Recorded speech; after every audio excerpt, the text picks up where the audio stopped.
Devon Achane, rostered in 28% of leagues. He scored 51.3 fantasy points in week 3, 18 for 203. He had 2 rushing touchdowns, 11.3 yards per carry. He had 4 catches, 30 yards, 2 touchdowns. And how should we value him as a running back moving forward? Obviously, we're not going to be putting him top 10, top 5 or whatever, but he definitely is a consideration for a flex play regularly. And we've seen the spike week upside. It seemed, yes, the Miami Dolphins didn't want to run up the score, but at the same time, they were up by 49, right? They scored 49, and then it was the pick 6, and then a couple other busted plays. It was the Denver Broncos' fault that it got to 70. It was not Miami running up the scoreboard or any baloney like that. No. That is ridiculous. Because there was reports out that Miami was running up the score. No, they weren't. But Devon Achane right now, among all running backs, has the highest PFF rush grade, ahead of Raheem Mostert. That's pretty wild. You've got the highest graded running back, Devon Achane, right there. 10.9 yards per carry, 6 yards after contact per attempt, only behind other running back who torched the Denver Broncos, and it wasn't Raheem Mostert. It was, in fact, Chris Brooks. So I don't anticipate games getting out of hand again like this, but it is a sign or an indication that you wanted pieces of this Miami Dolphins offense. That's why I was drafting a lot of Tua, drafting a lot of Jalen Waddle, drafting a lot of Tyreek Hill ahead of Cooper Kupp. That was the smart move. That was the safe move. We wanted Cooper Kupp. We saw what he could do upside wise, but you didn't have the risk with Tyreek Hill. You didn't have the risk of the long-term injury. So with all that being said, you wanted to be throwing some Devon Achane mixing him into your Miami stacks, into that Miami game environment. So when we get into the end of the year, we've got Devon Achane and we've got Raheem Mostert. We've got these players, and Jeff Wilson will be back sometime, but it's going to be hard, I think, for the Miami Dolphins to move away from just rotating through Mostert and Achane, right? How could they not? So we like this. We like he is the number one priority ad for the week.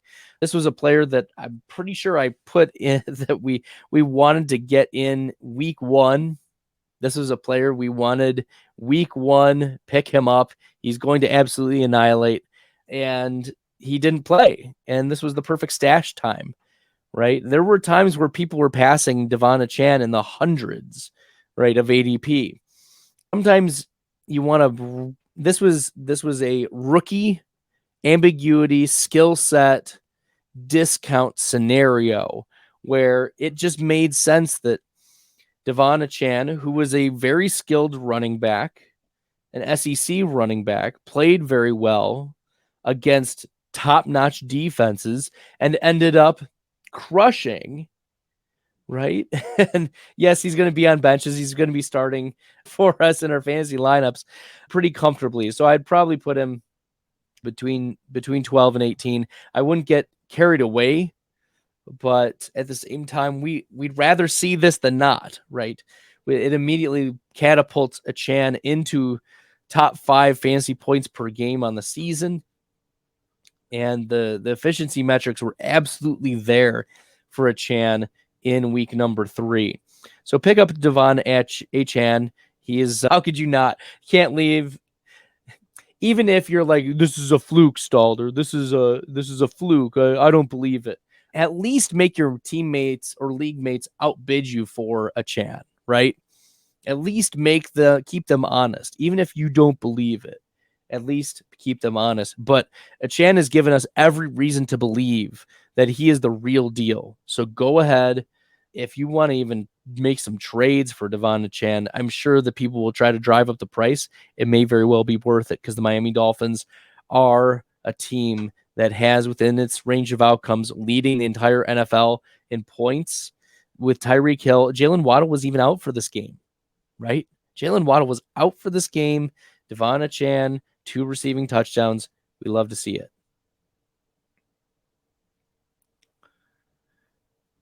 We got a comment. It feels like he's a one-time hitter. Let me say 2 things that can be true at the same time. He won't again match the 55 fantasy points that he scored. But let's look at what he did last year in college, right? Last year for Texas A&M, he ran for over 1,100 yards on 196 carries, 5.6 yards per attempt. He had an 89 rushing grade. He had 91 rushing grade back in 2021, an 86 rushing grade back in 2020, 3.64 and 3.6 yards after contact per attempt. Very respectable. He plays against Ole Miss, 138 rushing yards. Plays against LSU, 215 rushing yards. Plays against Arkansas, 159 rushing yards. Right? He played against quality competition. Played against Florida, 122 rushing yards. Played against quality competition and just lit them up. So also for a guy, he in his final season had 4 different games of at least 6 targets. So you could say he's one-time hitter. He's not going to hit 55 points again. That may be true.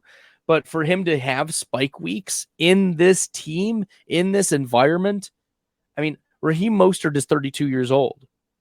Jeff Wilson is 28 years old.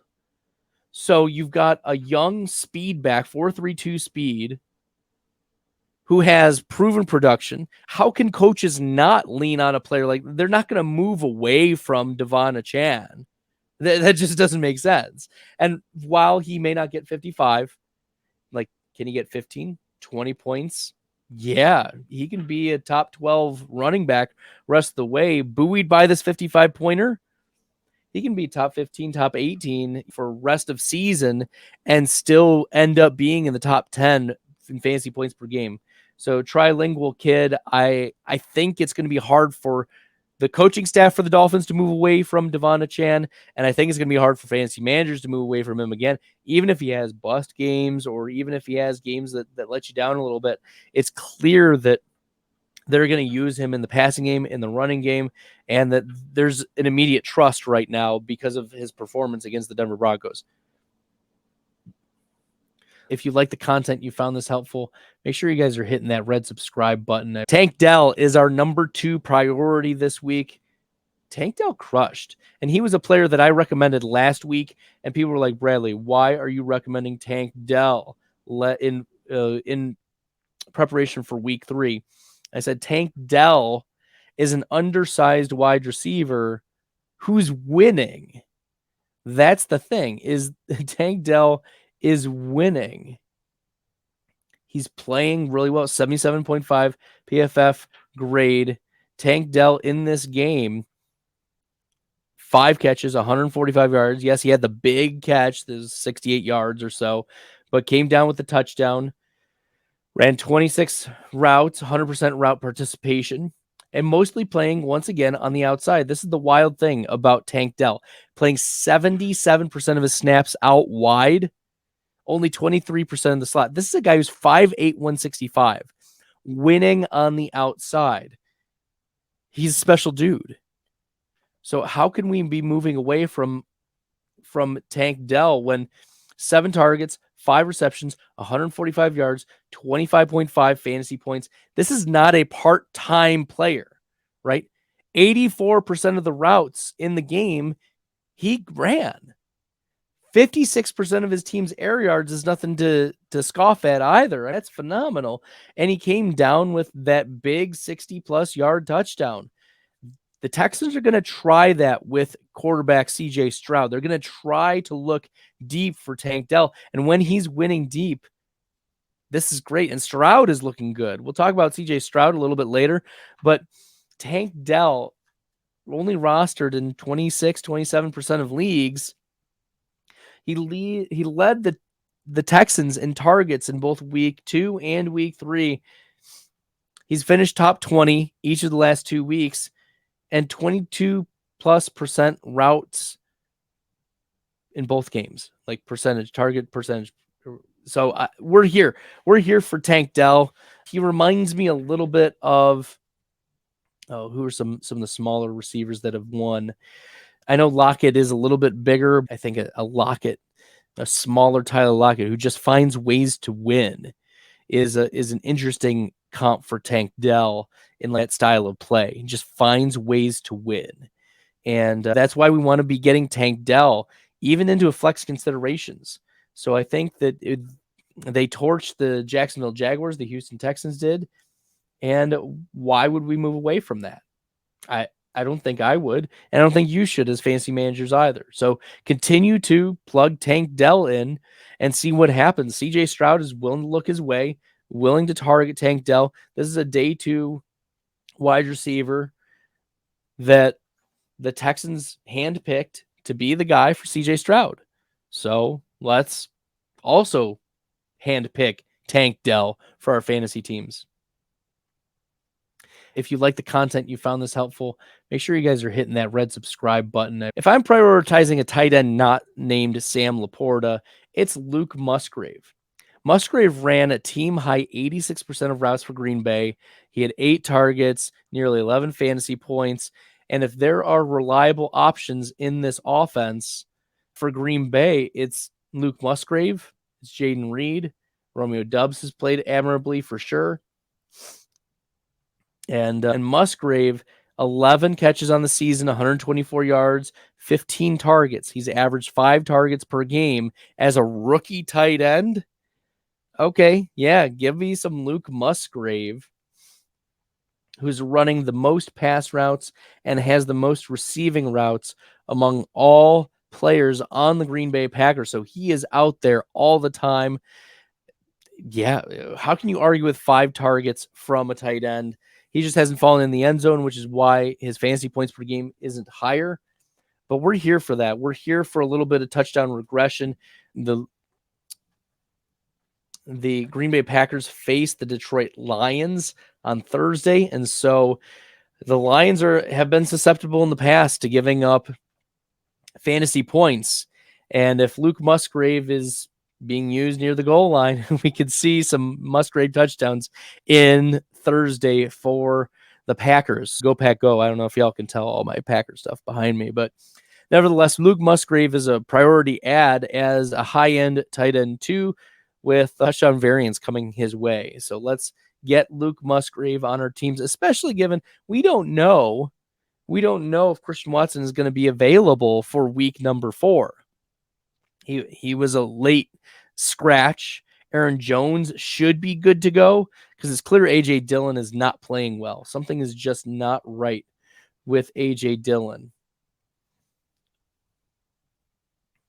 Yeah, we need to stay away from A.J. Dillon moving forward and lean instead into Luke Musgrave.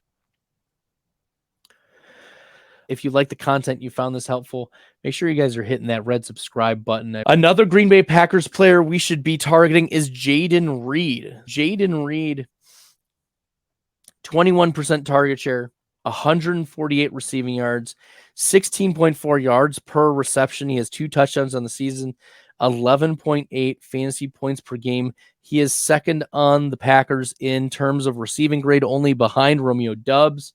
And he is catching up with Doubs in terms of pass snaps. In fact, Jaden Reed played more than twice as much as he did in week number 2.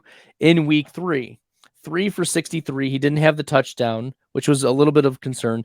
But if Christian Watson is once again not available in a game that's probably going to be a shootout with the Detroit Lions, yeah, give me Jaden Reed as a flex consideration. We like it. He got 7 targets in this game. Yeah, he didn't come down with a lot of them, but he's being used in the slot and he's being used deep. 72% of his snaps are coming out of the slot. And we like that Jaden Reed is being used a lot more now. It was clear the jump from week 2 to week 3 for the second round pick, the 4.45 40-yard dash, former Michigan State wide receiver. We want to be finding ways to plug in Jayden Reed into our lineup for Thursday. If you like the content, you found this helpful, make sure you guys are hitting that red subscribe button. Thoughts on Matt Breida? Breida is bad. He's really bad. He's a player that I'm not looking to start, even though we got news that Saquon Barkley is expected to miss.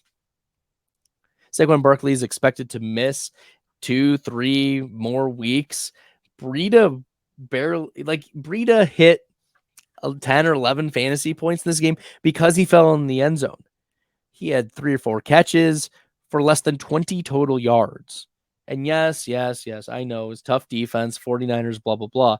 So maybe his ceiling is 13 points. Are we really going to lean into, you must be in desperate straits, dire straits, to be considering starting Matt Breida. Breida is not particularly good. His best days are behind him.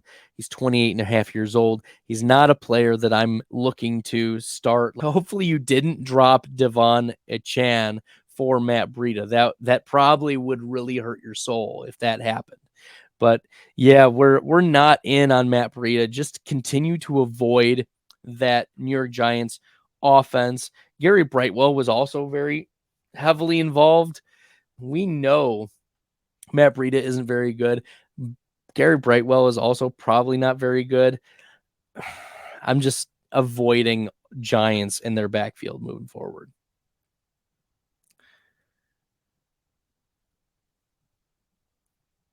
If you like the content, you found this helpful, make sure you guys are hitting that red subscribe button. A wide receiver, another second-round wide receiver that you need to be in on is Marvin Mims Jr. And this is a player, oh boy, look out. I have drafted a lot of Marvin Mims in best ball, so I have a double-digit share in the later rounds. But he's averaging, this is Marvin Mims, is averaging 28.6 yards per touch, 429 total yards. He has 15 total receptions and rushes and returns, all 3 of those. 195 receiving yards, nearly 28 yards per reception. He has 5 targets of 20 or more air yards, and he averages nearly 25 air yards per target, 7.5 yards per route. And that leads his entire team. It leads the Broncos in all of those categories. He only has 9 targets, and 5 of those are 20 or more air yards. This is a big time player. Here's the issue.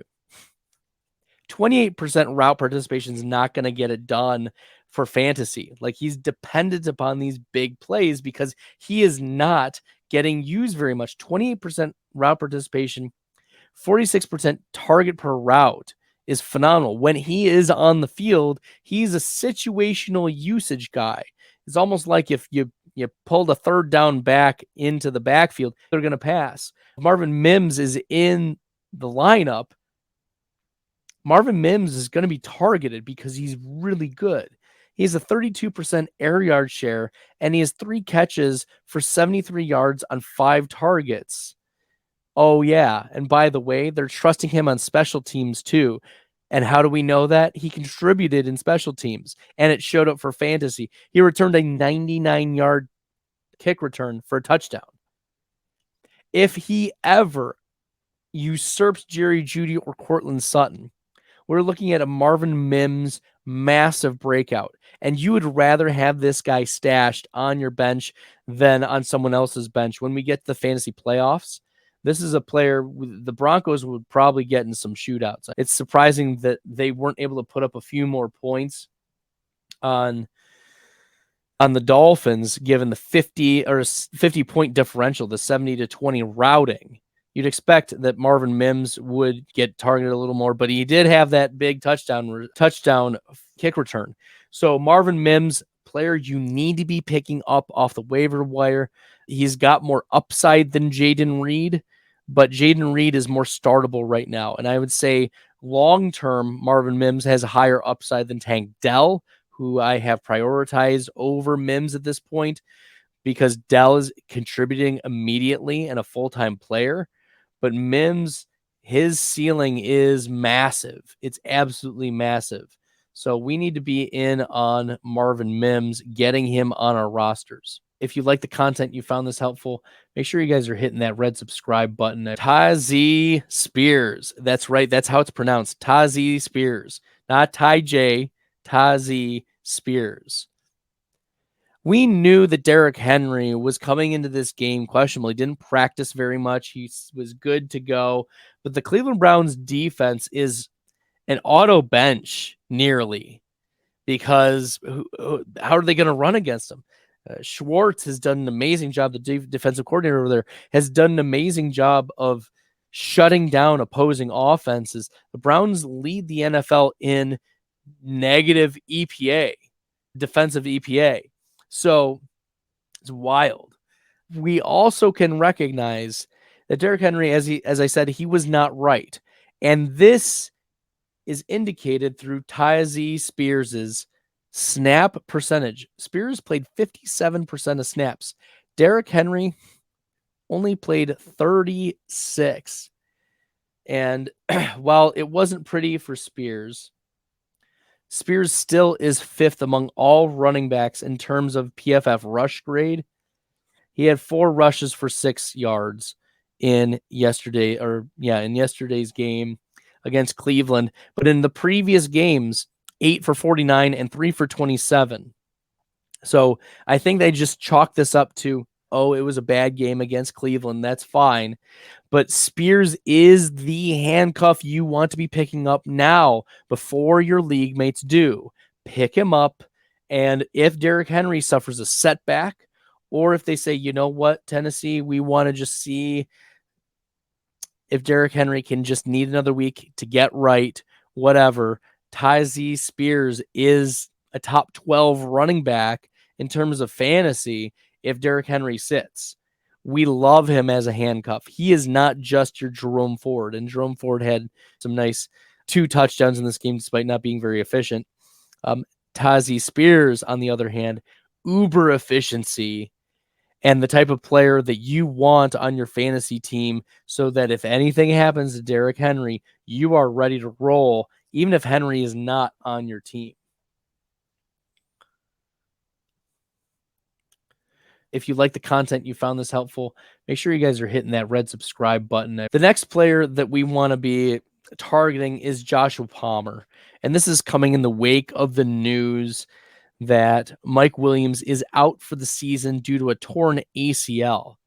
It's just disastrous for Mike Williams. He's missed a couple seasons with big injuries, and unfortunately, this is going to be one of those seasons. Josh Palmer, in 3 games last year without Mike Williams and with Keenan Allen, these were his lines: 8 for 106 and 2 touchdowns, 5 for 56, and 7 for 60.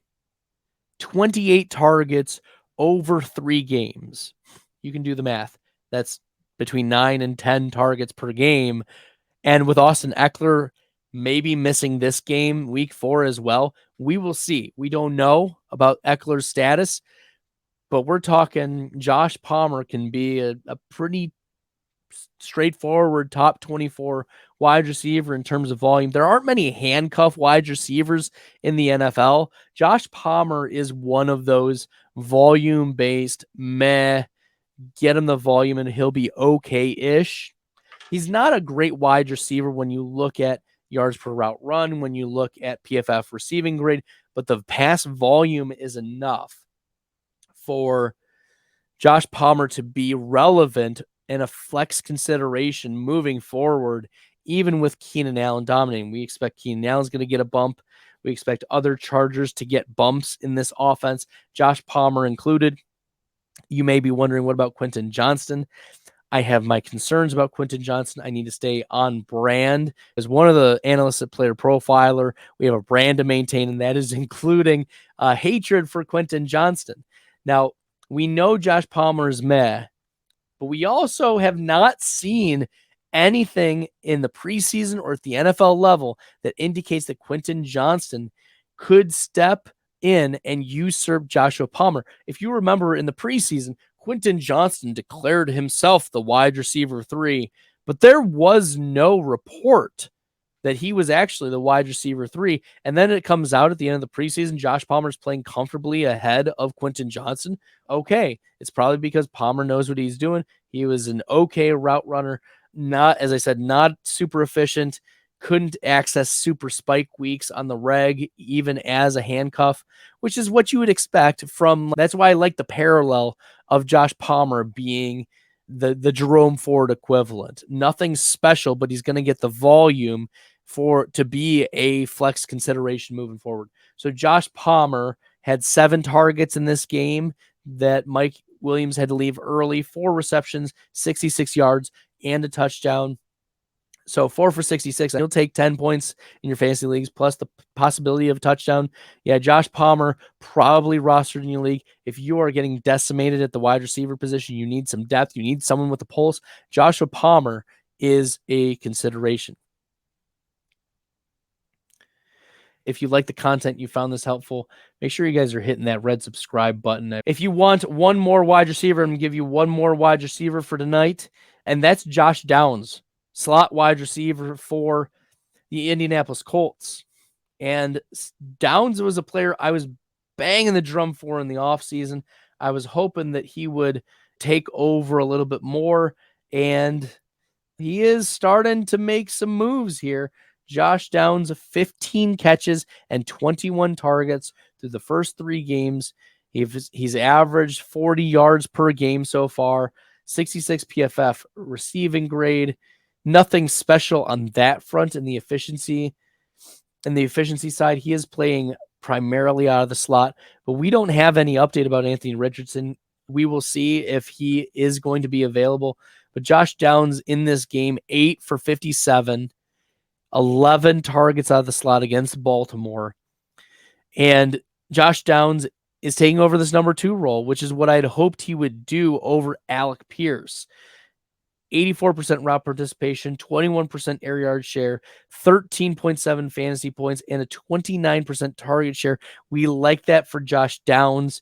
And if you also need a player with a pulse, who has a pulse, only rostered in less than 3% of leagues, Josh Downs for the Indianapolis Colts. And even if Anthony Richardson is back out there, Downs had 5 targets in both of the Anthony Richardson games.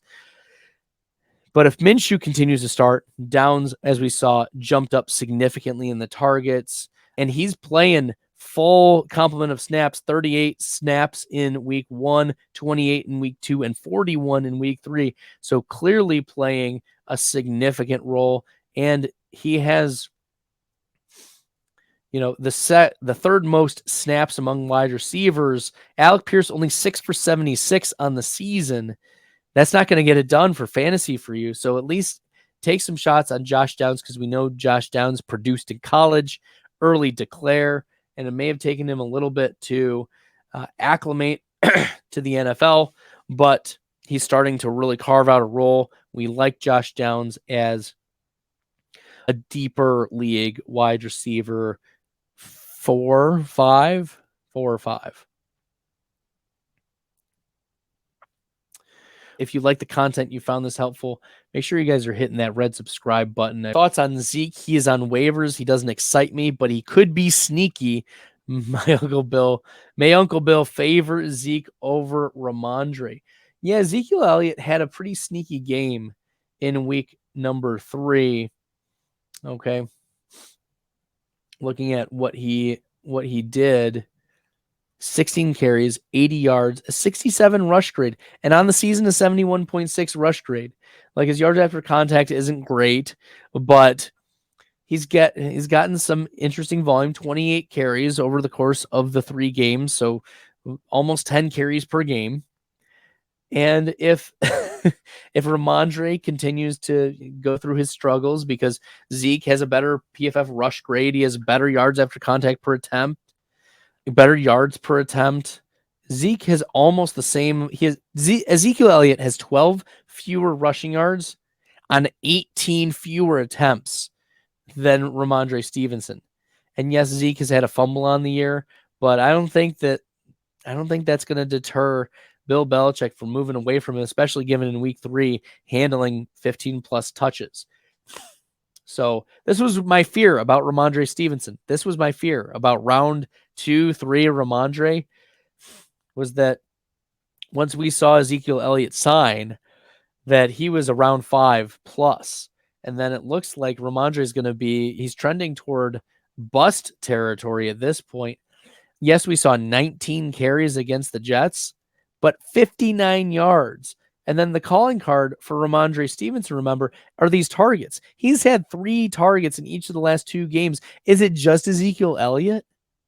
I mean, you're like, oh, it's the Jets and Miami. You need Ramondre Stevenson to be heavily involved in the passing game against these 2 teams.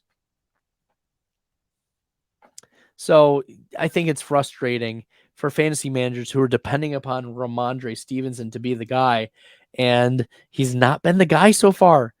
Ramondre might be one of the bigger busts in the first 3 rounds, that there's not injury in his way, at least that we know of. So this is a major concern for Ramondre Stevenson moving forward. And if fantasy analysts are telling you, oh, it's not a major concern, like, they're delusional. Like, this is a delusion that you need to be avoiding. Is we have warning signs about Ramondre Stevenson through the first 3 weeks. He's getting the majority of touches, but he's not doing a lot with them. Is there a lingering injury? Is there something else going on? We don't know. So we have to be a little bit more concerned with Ramondre Stevenson, given how Ezekiel Elliott he's just played better with his touches. If you like the content, you found this helpful, make sure you guys are hitting that red subscribe button. DJ Chark, right? DJ Chark missed week 1, only played 27 pass snaps in week 2, 1 target, 1 reception for 15 yards, was pretty much a bust. And then in week 3, 4 catches, 86 yards and a touchdown, playing mostly on the outside. He is the big play waiting to happen. He's the home run hitter type for this Carolina offense. Only 4 receptions, but 10 targets. So it's clear that Andy Dalton was really trying to get the ball down to him and trying to get big plays. Like, DJ Chark profiles as this big play guy. He's 4.3 speed, 6'4", 200. So he's a tall, lanky, small, like he's a tall frame, but he's not hefty. He's not a big bodied, like, he's not Mike Evans playing on the outside. He's not a Mike Williams playing on the outside. DJ Chark instead is just like your skinny, tall, wide receiver that you're trying to come down with the ball. And unfortunately, as much as we like those spike weeks and spike plays, it's at a cost. He's not playing very efficiently. A 55.8 receiving grade, 40% catch rate is not going to get it done. So 1.39 yards per route run. Yeah, that's pretty ugly. 65 pass snaps. We like that, but he's boom or bust. And so I think DJ Chark is much better if he was in your best ball leagues, but he's not a target and a very risky. He's a volatile flex play. I would rather have Tank Dell than DJ Chark, just to give you a feel, like significantly Tank Dell over DJ Chark rest of season. If you like the content, you found this helpful, make sure you guys are hitting that red subscribe button. Let's talk about our boy, CJ Stroud. CJ Stroud. No interceptions on the season. 4 passing touchdowns. Averaging over 300 yards passing per game. 242 in his debut. 384, and then comes back against Jacksonville, 280. Over 63% completion in each of the games. Yeah. He's been crushing it. So CJ Stroud, top 18 quarterback moving forward pretty regularly. It's going to be based on his touchdown equity. But Stroud is proving that he is a massive improvement over Davis Mills. I mean, just against the Jacksonville Jaguars, an 80 pass grade, 3.3% big time throw rate. That's respectable. 78% adjusted completion percentage in week 3. And Stroud, looking at all quarterbacks, he has 4 touchdowns and no interceptions. Only Justin Herbert has more passing touchdowns with 6 and 0 interceptions. So he's not been turning the ball over, which has been great for the Texans and staying in games. And he's proving that he's a worthy fantasy asset. Typically, we see like a lot of conservative playing from these rookie quarterbacks, these top picks. But no, CJ Stroud, rostered in 15% of leagues. He's now a super flex consideration, pretty solid super flex consideration and play. Obviously, we're probably not starting him as a top 12. We aren't looking at him that way in terms of week to week starting so far.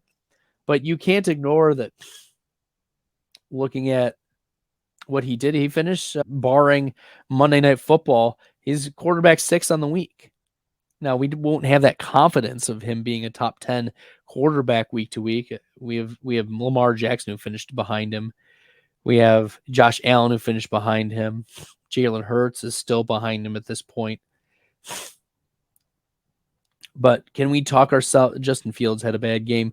Can we talk CJ Stroud into being like a top 15 quarterback on the week and being pretty comfortable with that?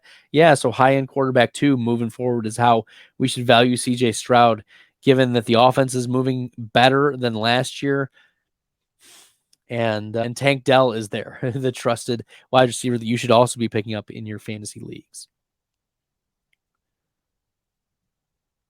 Yeah, I agree with Jesse. Stroud is a good choice. If you like the content, you found this helpful, make sure you guys are hitting that red subscribe button. If you missed on Fields, probably super, super cheap, probably available in your fantasy leagues. Agree with you, Jesse. I do think better days are ahead for Justin Fields. Fields, looking at week 3. Okay. Looking at just week 3, Justin Fields is 13th in PFF pass grade. So he wasn't terrible, but he also only threw the ball 22 times. That's not going to get it done against the Chiefs when you're down by 30 at halftime. You need to be passing a lot more, and passing to Darnell Mooney, passing to DJ Moore, passing to Roshan Johnson. Those are the plays that you want to be attacking if you are Justin Fields. But there's a significant lack of trust in the coaching staff of Chicago at this point. Seems to be Chicago hasn't given Fields a fighting chance. Yes, they bring in DJ Moore, but the coaching staff doesn't know how to use Fields, and they don't know how to use DJ Moore. Goodness gracious. Yeah, one of the worst picks you could have made was DJ Moore in like round 3 at 3-4 turn with Justin Fields. So, yeah, that was always a bad pick. If you like the content, you found this helpful, make sure you guys are hitting that red subscribe button.